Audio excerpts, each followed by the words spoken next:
Magandang araw, welcome sa channel na ito. Ngayon, ibahagi ko sa inyo ang aking kaalaman sa karunungang lihim. Narito, depensa sa masasamang espiritu.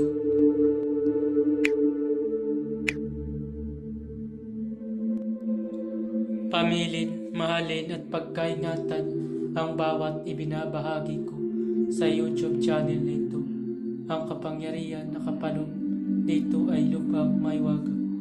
Gamitin lamang sa kabutihan at pagganap ng kalooban ng Diyos. Maginuwaran at laging sa puso't isip ang 7 layunin.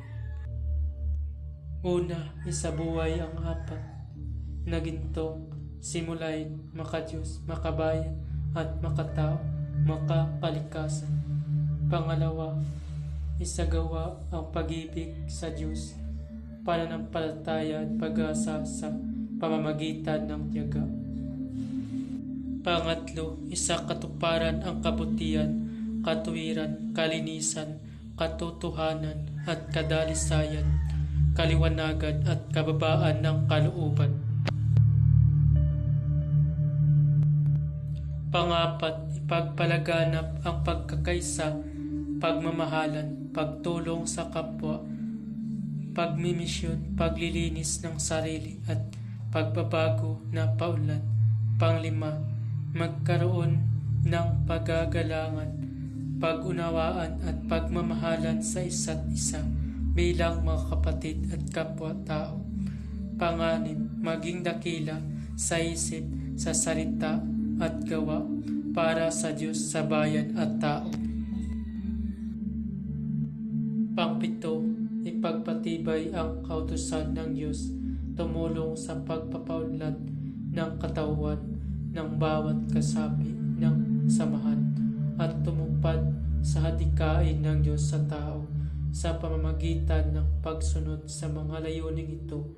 Ang isang naghanap sa Diyos ay makakasumpong sa Kanya at hindi pagkakaitan ng Kanyang liwanag.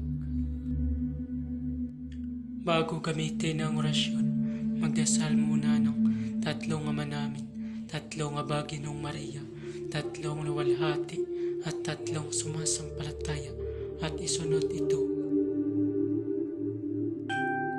Narito ang orasyon. Oxo, Rex, Me, Lux, Sanctus, Deus Sanctus, Fortes, Sanctus, Immortalis, Libranos de mal officio, ede todo mal. Usalin ng orasyon ng 3 beses bago umalis ng bahay. Babalak ang lahat ng orasyon na aking ibinabahagi ay lubhang makapangyarihan. Gamitin lamang sa kabutihan. Kung sino man ang gumamit sa masama ay mayroong bad karma. Maaari maghirap habang buhay hanggang kamatayan. Maraming salamat po. Bago matapos ang video ito, huwag kalimutan mag-subscribe and click the bell icon para laging update sa mga bagong video.